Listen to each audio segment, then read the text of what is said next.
All right, it's February and we start a little different. We've got the land behind the historic courthouse. This is the first time the county has owned the original land, correct? What was there when the city of Anderson was created to be the courthouse town for the county. Remind people what those roads were called and those areas were called, because a lot of people just think about the Bales building being older, but it's long before that. This was drawn out to be the courthouse square.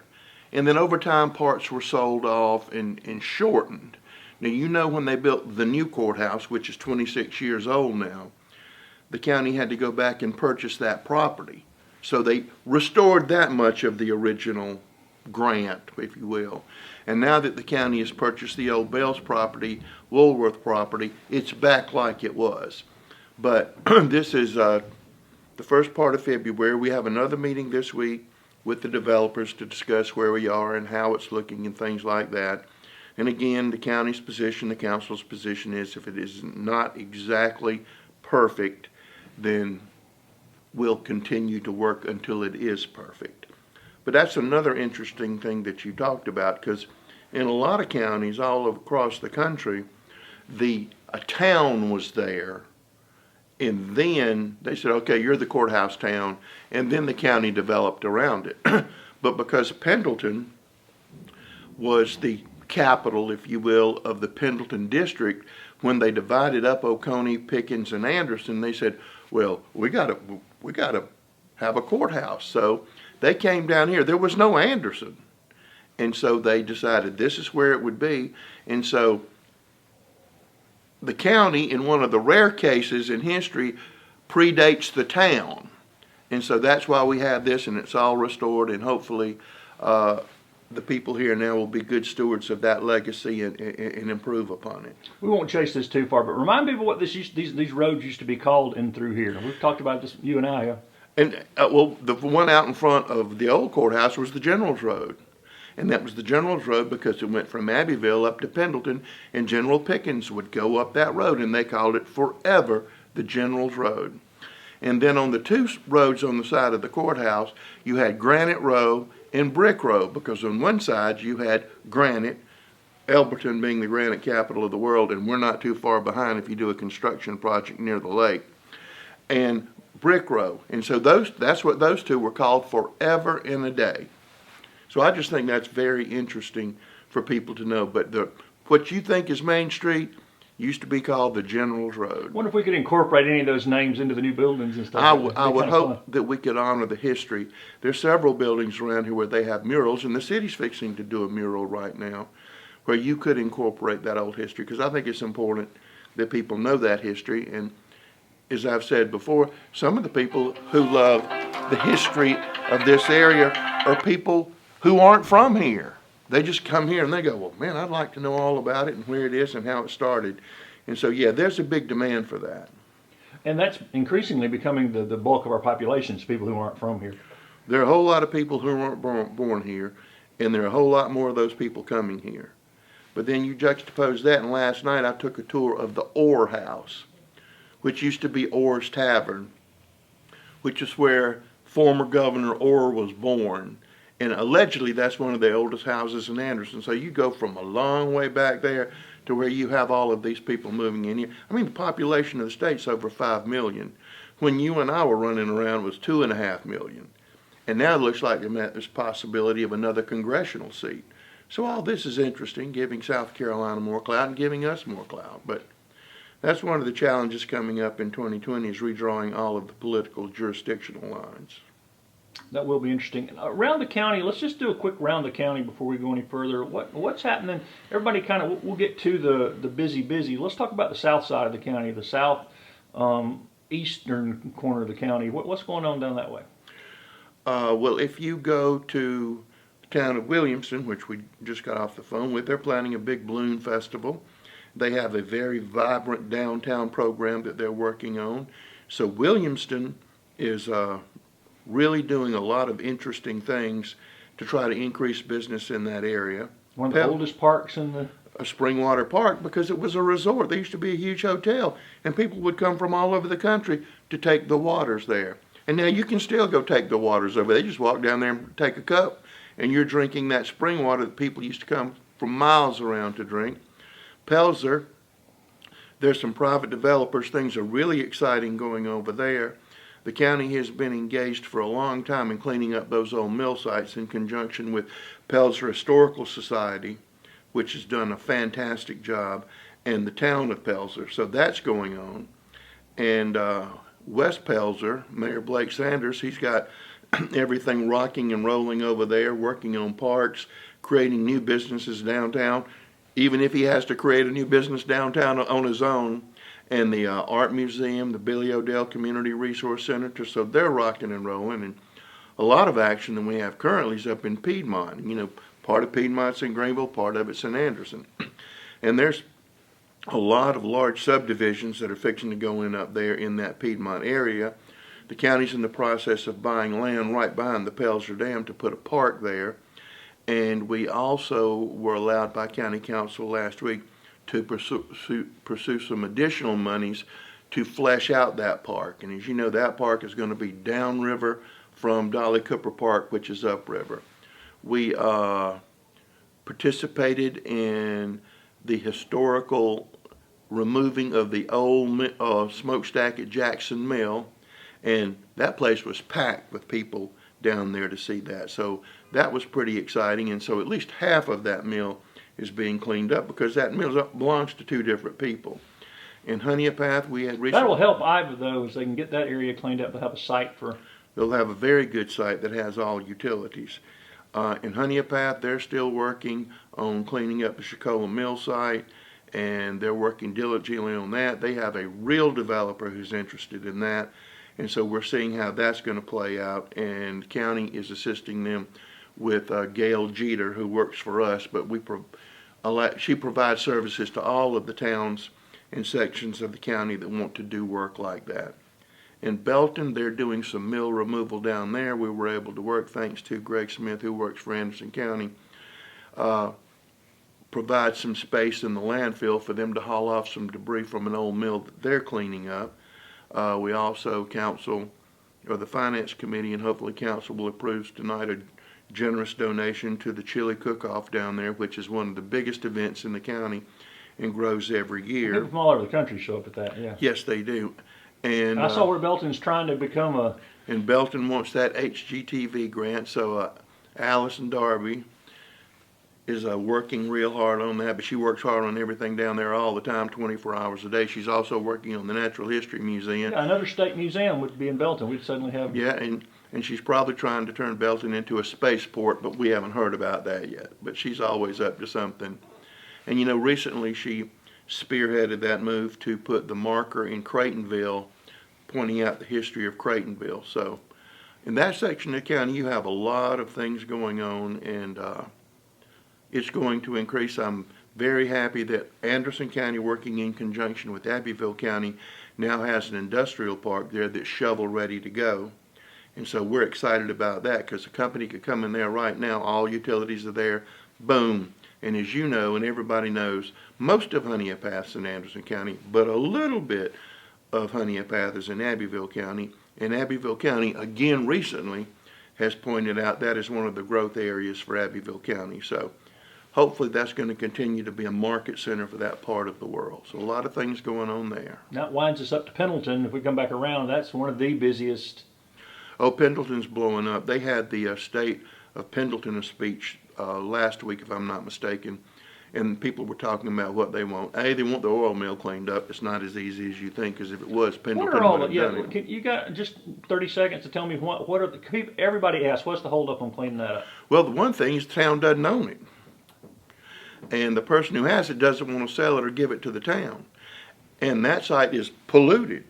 So whoever ends up with that site is going to spend a tremendous amount of money to clean that area up. And the town has attacked it 15 different ways, and I know they're still trying to find ways to do that. Plus, they're talking about building a new fire station in Pendleton. That'll be very exciting. And it's just the rapid growth in that area, which leads us to the meetings we're having with the town of Pendleton, the city of Clemson, and Anderson County about increasing the size of that existing sewer treatment plant up there so we don't have to go find another site to build a sewer treatment plant, because a sewer treatment plant and a jail are two things you don't want to be on the location committee. but that would take care of about half of Clemson for a long time, take care of Pendleton for a long time, and take care of Anderson County for a long time, next 30 years. And that area is not going to slow down. It's going to continue to grow, and they're going to have growth problems and growth struggles. There's a whole lot of things, commercial activity, that's going to Pendleton right now, and some of it we aren't at liberty to talk about. This is all new to Pendleton too. This I mean, is all they've new. been quiet This is all for many new years. because Pendleton, right over there off the side of the road, I'm glad to say that the county stepped in to help, and now everything on the outside where the Milliken plant still is and all that, that's now in the city of Pendleton. That's provided a great boost to their tax revenue, but also added a strain on services. But a lot of new commercial activities, new pizza place downtown in Pendleton about to open. Rains on Mains has a location they're trying to do there. The Blue Heron has moved out of Clemson and gone into the old Lazy Islander, which used to be Reds before that. So that's going on, and you have a couple of other things. Welburn's Dime Store before. Welburn's Dime Store before that. So you have a couple of other things that are going on in Pendleton. So a lot of that's happening out on Clemson Boulevard is going to fund what's happening in downtown Pendleton. They've just done the new streetscape project up there. It's not new now, but about 6 months. So everything is wide open there, and everybody wants to go to Pendleton. And the county's making a concerted effort to bring all the towns together and let's try to be a united front when we're recruiting and doing things, correct? Well, I think it's very important that we remember that the towns, and council feels this way, I'm just articulating what they say, is that, you know, they're towns, but those people are also Anderson County citizens, and we need to be of service and provide what they need to the best we can. We have grant writing staff here, second to none in the state, and we offer to write grants for any town that wants us to, or just about anybody that wants us to, as long as it's ethical, moral, and legal. So we provide that service. We also, like I mentioned earlier, provide that Brownsfield consultant that we pay for, that anybody can use and talk to. Just a lot of things we do like that. And I just think it's very important that we do that. And a lot of my background before I came back to the county for the second time was working with small towns, and I understand those challenges. They're sitting there with antiquated sewer systems that in a lot of cases were put in by the mills, and they're just falling apart. So it's hard being the mayor of a small town right now, and we want to help any way that we can to lessen that burden, because it is a burden. And you mentioned the Brownfield thing. You mentioned some of the other mill projects in closer to Anderson. Are we any closer to cleaning up the sites here? Toxaway Mill, yeah, we'll have a meeting this week on some further efforts that we're going to be doing over there. You know, we bought the... that would be the perfect expansion for downtown to go that way. But one thing people also need to realize, that we have a lot of opportunity zones in Anderson County. When that concept came up, we put in everything to be an opportunity zone, really. Everything we could think of. And then the state, not us, made the decision on what could be an opportunity zone and not. Our airport's in an opportunity zone, which is leading to some interesting things coming on out there. But a lot of these old mills, to get back to your point, are in opportunity zones. And that makes it very attractive for investors and for housing and commercial activities, because you can just pretty much eat your tax liability away. And if you have a whole lot of money like you do, you can park a lot of your wealth in there and shelter it to a degree. So we've had people coming in looking at our old mills. We've given tours to all the old mill sites trying to gin that up. And that's a concept that's been around for about 2 years, but people, the financial community is just now saying, yeah, I think there's money to be made here. You think 20 years from now, people won't recognize it? It'll be... I hope that those mills will be returned back to their former glory. People always say, well, you know, they're turning the old mills into Greenville into condominiums. And I'm saying, that's a great idea. The ones we're trying to clean up are on the ground. Right. And that was a scam deal that went all across the country. Somebody would come in, form an LLC, take all of the good, the wood, the brick and everything out of them, and then leave town and leave that community holding the bag. And it happened time and time and time again. And it's an LLC with no assets. You sue it, what do you get? Nothing. You mentioned economic opportunities. Do we have any big announcements coming here? We have a very nice announcement that we can't talk about because we're still embargoed from talking about that. So that's Is there a good. timetable somewhere in the future? Yeah, I'm saying before June. We have a lot of expansions that we're working on. I-85, especially in the Liberty Highway area, you have some huge projects that are fixing to go at that intersection. Some huge projects. And some huge residential going up on Liberty Highway. The 81 exit there too, that exit 27. 81, I know that some people up there are going through lists of hotels and restaurants they would like to see. That's going on right now. And we are working with a lot of those commercial entities. People sometimes think all we do is the big plants. We do a whole lot of commercial activity in providing information and resources. And I mean, something's changing all the time. It looks like we're going to have a new Wendy's out on the 28 bypass. So 28 bypass is being reborn and coming back to life, and we're happy about that. The people that we're putting in the old TTI building / Ryobi building / Singer building, that's putting some activity and people on that street. The new technical high school is putting people over there on that side of town. So we're really happy about that. And I think that's only going to increase. But everything around here is going to continue to grow. Well, that exit 19, even that huge development that they keep putting signs up for. That's underway.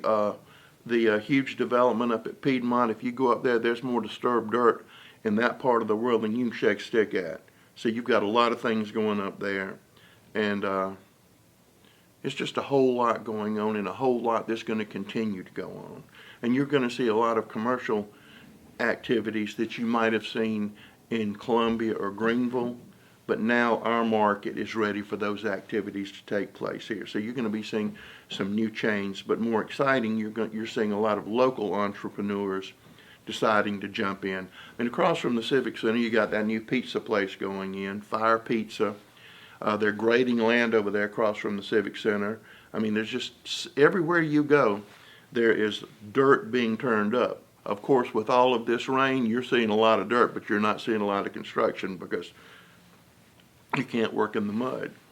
Well, and that brings the other challenge, and we've talked about this in other interviews, is people moving in, people coming in, they're expecting recreational activities, quality of life kind of things. That puts a lot of pressure on the county to make sure those things are in place. County needs, and we're addressing that at Dolly Cooper Park with our new river trail, with our enhanced kayaks, and other activities that we're adding up there, like the baseball field through community focus groups. What they want is a baseball field. We have a football field at Dolly Cooper Park, but now we want a baseball field there, and council is pledged to make that happen. So we're excited about that. But another thing that we're doing is we're adding 8 pickleball courts out at the Civic Center. Now, and you and I have talked about this, but 4 years ago I'd never heard of pickleball. And now there are fanatical pickleball players. So we hope by adding these 8 pickleball courts, we'll be able to hold championships and tournaments. And thanks to Glenn Brill, it looks like that the Special Olympics may get involved in pickleball, and we might be the first test site to make that happen. Another thing, when you talked about all of the towns, what do we do? And disc golf is a big part of it. Disc golf is a Dolly big part Cooper of it. and the Civic Center. And the Civic Center, and that's continuing to grow. And we may put, Councilman Davis is looking at the feasibility of maybe adding another disc golf course out at Dolly Cooper Park. Plus the Powdersville Business Council is having a big river fest there, and we've got the Saluda River kayak launch. But another thing, when you talked about all those towns, one of the things that the county does now is we provide a senior nutrition and recreation program. We do that in Iva, we do it in Honeypath, we do it in Belton, we do it in Williamston, and we have just added New Holly Light, which is on South Carolina 187, but you and I know as Wild Hog Road. And so the county's providing meals in those areas plus recreation, and they're really, really going well. New Holly Light hadn't been open to it, and it's St. Paul's here in Anderson. New Holly Light probably hadn't been open 3 weeks, and already it's clicking. Those areas weren't being served at all. No, they weren't being served at all, and so we're very happy about that. And so council's expanding our emphasis on senior citizens things. Pickleball, and I was talking, I said, who plays pickleball? They said people who are too old to play tennis anymore. So that's it. So that's really a senior-oriented recreation activity. So. Well, man, we haven't talked about this, I don't think, in any of these interviews, but talk a little bit about Kelly Jo and her senior program that she runs for the county here. And she runs that, and we go to different parts of the county, Iva being one, and here, Westside Community Huge Center. participation. Huge participation, and we provide exercise programs for seniors. So that's been going on. Now we have the food and recreation program, so all of that's getting around, and we hope to expand those programs because they are very popular. And the trail that is still a ways off, but the trail. I don't know if the trail's a way off as it was, because I think you may see some activity this summer expanding the East-West Parkway. And if you've been by the East-West Parkway, you will notice that the bathroom is there, and it's now operational. And we still have some landscaping to do to dress that place up. We've already had one group tell us they would be happy to name it and adopt it and take care of it, but we're not there yet. So that's been a big hit, and we're very proud of that. That trail, I mean, just the Parkway walk is full all the time. But if it went all the way down behind the YMCA, and to the Civic Center. But I think from the YMCA to the Civic Center, a really nice walking track. It would also benefit all those subdivisions and kids walking to Midway Elementary School, and I mean, it really opens up a whole new walking. It opens up a whole new world, and I know the city's working real hard on their ambitious trail program that would connect into it, and they're to be congratulated for that, because that's going to be absolutely fantastic. You'll be able to walk around just like you used to be able to walk around. And there's some dreams, I think, even that Blake Sanders has to get West Pelzer easily to the Swamp Rabbit Trail to have a long. I would love for there to be a trail, and Mac Durham, the mayor of Williamston, also has this thing about a trail that goes from Anderson to Williamston, then hook up with Blake, and actually connects there. And there's no reason it can't happen. You know, the city of Clemson now is actually doing a little about on their trail reaching down into Pendleton.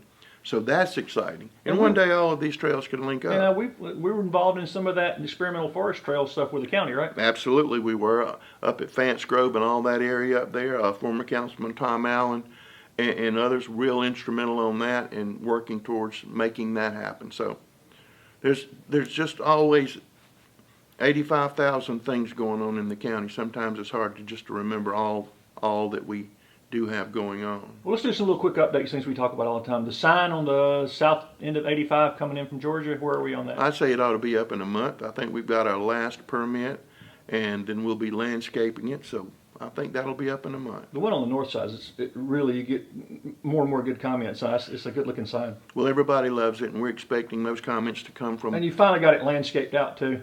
We got that water tank out of there. We got that water tank, and it looks good. And we have to thank our building and grounds, really facilities staff, for doing all that, because that's being done in-house. And also still working on the Fireman's Monument. You know, we had a Fireman's Monument that was really a home for ducks. Yeah, it was a duck bathroom. It was a duck bathroom. So we've taken that up, and we're hoping to have the plans for the new Fireman's Monument, which will be a combination of Anderson County funding and fire department funding and things like that. We want everybody to have a chance to participate in it, but it would honor all the firemen in the county and those who've fallen in service. We also I want to put that on over here, like I said, over at the new courthouse next to put that over at the new courthouse over there with all the other memorials. There's no reason to stick these memorials where nobody can see them. Another thing the council's been concerned with and working with, we have Veterans Memorial, but you can't find it. You cannot find it. If I gave you a map, you probably couldn't find it. And it's not handicapped accessible, and it is faded out. And so I spoke with the veterans group, and we'll be speaking with more veterans groups about would they like to see it moved, and if so, where would they like it to be moved. And I think that would be a great community effort. And it would also tie into the exhibit that's coming up at the Anderson County Museum that's going to honor all of our veterans in wartime. So all of this stuff kind of fits together in a great big giant jigsaw puzzle. And one of the other things when you're talking about community pride and people is you're working on now is getting rid of all these paper signs that are nailed to every corner and every stop sign and every. We had a sign blitz last week, and I can tell you that we've had zillions of positive comments, but we also had some negative comments. And maybe in some cases we might have been a little overzealous, but I went to the dry cleaners this week, and the lady there, she said, you know, because she's been telling me about a road problem. She lives right off of 28. And she says, you know, I don't know who moved all those signs out, but I can finally see how to get on the road without taking my life in my hands.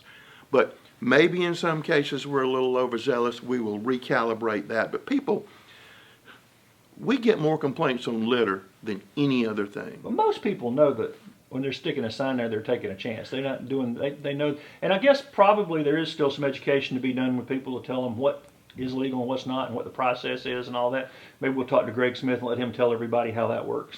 And Greg would be ideal to do that. So it was a success, but we need to fine tune that because we did make some groups angry, and I think legitimately so, but we need to be working on that. But it does look so much better. I mean, even It out looks near so where I much- live, I mean, it looks so much better. She's right. It was a hazard to be able to see it I mean, you sometimes. can't see. But the county has 3 full-time litter officers. They don't arrest, do armed robberies. They police litter. We have 1 deputy who is there for the hard litter / maybe criminal problems. And the sheriff's department sends out 2 crews every day of prisoners to pick up trash in the county. And if they work in some parts of the county, if they get a mile a day, then it's amazing. So, I mean, the county is expending resources. Greg Smith's group has the Adopt a Road program. I think we have 78 roads adopted. But I mean, there's some roads in the county, and I participate in every cleanup we have. I've cleaned them up 3 times, and I like to go back in a week to see how they are. And sometimes they're just as bad as they were when we picked up even every little cigarette butt. So the council still won't let me hire a sniper, so we're continuing to do it this way. And I don't want to spend too much time talking about trash, but I would like to shout out. I was sort of had an eye opener when I went with them to see them clean up some of these like dumping where people dump. They find, I mean, hypodermic needles, all this hazmat gear. They have to be careful that you can get poked with a needle. You don't know where it came from. That's very dangerous. What these guys are having to do on some of these cleanups. Well, it's you not can like make picking up the side of the road. can make meth in a plastic bottle now, and they leave the label on it, so when they pick something and up, they leave the label up, and if you mess with that the wrong way, you're going to be burned and blown up. So I mean, it's not an easy job, and our magistrates are working very well with us on putting appropriate fines on people. Are they getting better on that? Because for years Yes. people complained that was a problem. Even Yes, Greg Smith has said that had been a problem at points. I think that's improved tremendously about doing that because again, the big complaint we have is litter. We're also getting ready to take down 5 more houses, demolish 5 more houses because the money is collected on that. So that will also be another help because when we remove those dilapidated houses, no longer can you go in there and use them for drug drops and things like that. So that's something that we'll be continuing to do forever and a day. Just never enough money for that, is there? I rode around and looked at some of There's those. never enough money, and with the new regulations in the past, we were able to tear down a house for $2,000 or $3,000. We'd gotten it just like that. And now, because of new restrictions, not laws, new restrictions, we have to go and do asbestos testing, even on houses that have absolutely no asbestos. And that has really jumped up the price and reduced the number of houses that we can take down. But is there anything we can do as a county to put pressure on some of the owners that are neglectful that are renting? the first thing and the best thing, which Anderson County has tried and our council has tried, towns have much more enforcement power to deal with this than counties. And we have requested repeatedly and time after time to please allow us to have the same policing powers that cities have. And we could be much more effective and increase the speed at which we do things. But that's a call from the General Assembly, not anything that we can change here. Any chance that could happen? Are we hopeful? We keep beating that drum. We keep beating Well, here in that Anderson drum. particularly, we have some huge sections that aren't incorporated in the city that really are part of the city. And Population of the city is probably 28,000, but if you look at the urban area, it's about 80,000. And that's because the annexation laws in South Carolina are antiquated and reflected the idea that we don't want those cities to get out here in our good agricultural land. So we're trying to provide, in a lot of cases, city services in places that aren't in a city. And that produces another challenge for law enforcement. Yes, it does. our law enforcement folks, I mean, that we just had their annual report talking about, they're increased their drone patrols and they're looking for lost people. They also, I guess the biggest news out of all that was now they have body cameras on all patrol officers. Anybody who will come into contact with the public now has a camera, so it protects them and protects the public better. Mm-hmm. And that was a long time coming. It's financially, right? Well, it was financial, but also making sure that you had the right camera. Some places got some body cameras that you might as well not have had body cameras. But our sheriff's department did an intense, in-depth look at what was the best model, what was the best way to proceed with it, and how to train people on how to use it. So hats off to the sheriff's department for that and a lot of other things that they've done lately. Yeah, and the emergency preparedness, David Baker was talking about that because it is that time of year. We're going to have an ice storm before it's over with, and they've been trying to have public meetings to help people prepare for those. Well, David, today is Tuesday, and David has been sending out alerts from the Weather Service that on Wednesday and Thursday we should go get an arc, and we should go get it right now because what they're calling for is torrential. And, go ahead. And when it rains like that, we get lots of calls because, as you know, water flows downhill, and if you're downhill, you're going to have a problem with that much rain. But the good news for that is Green Pond's nice and full. Well, Green Pond is nice and full, so we're not worried about that. We don't need Broadway Lake filled up right now because we have a lot of work that we're doing rebuilding the seawalls down at Broadway Lake. So it's good for Green Pond, but we need to keep the water just a little bit lower at Broadway Lake for right now. But the Saluda River's running very, very well. And Green Pond now, I mean, I don't want to get by it too fast, is now booked out 5 years in advance on a lot of dates and big things. Yes, it's becoming a real destination. And there's other stuff that's coming out at Green Pond, and it continues to provide money. New docks, new parking, all of that stuff. And council just approved, or they're going to talk about that. Finance committee approved and about better roads in, and about 100% of that comes from sport fishing grants, which I'm pretty sure we'll get the third one. Nobody gets 3 sport fishing grants, and the reason these people are giving us that money is because that money is designated for areas to provide fishing and recreational opportunities, and so our success out there has said they want to be part of it. So here's some more money. Y'all did real good with that money we gave you, so y'all go do that. And not sport fishing grants, people say, well, that's just tax money, you shouldn't take it. Well, it comes on fees coming from the fishing community. So it's fishermen funding things for fishermen. So if they're throwing money out there, Anderson County is going to be the first at the gate to get some of that money. And the economic impact, I think the last thing I saw, since it's been open for 5 years, almost $60 million. Yes, and those people, I'm getting redundant, but they buy gas, they stay here, they stay Airbnb, they stay in hotels. I was at a meeting up the Hilton Garden Inn the other day, and we were talking about some traffic issues right there because there's some traffic issues right there. And one of the things that the man who owned the hotel he said, when we have tournaments here, which we almost have every weekend, we have a lot of fishermen coming in and pulling their boats. Hilton Garden Inn has already adapted areas in their parking lot for the fishermen to be able to bring their boats in, hook them up with power, and take care of them. Private industry doesn't do that unless there's some money to be made by doing that. Yeah, and I think people who have not been out to Green Pond just as citizens who aren't fishing and all, when they go out there, they're like, wow, there's a nice beach out there to sit. There's a beach. Go sit up on the hill. You don't have to go out there and fish. There are a lot of people now who go out there just to walk. And let me tell you, if you walk around Green Pond one time, you've got your exercise for the day. But it has so many other uses than just fishing.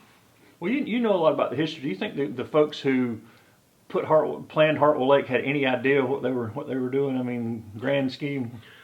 I know. I think Wilt Nehall, who used to run the Anderson Independent and had his own television station and radio program, was a visionary. Nobody's ever given him credit. And had political clout like nobody. Had political clout. Anderson County's never had political clout like that ever in the history of the day. The mayor Mayor Johnston was the brother of a United States senator. The most influential South Carolina senator ever. And so what you Owen D. Johnson, we got to get his name in. Yeah, we do. From Honey Pass, South Carolina. Buried at Barker's Creek Baptist Church. People don't know that. And then his daughter was Liz Patterson, who was in Congress for some time. But it was his vision I mean, I-85 doesn't have to be where it is. It could have been somewhere else. They didn't have to build Hartwell, okay?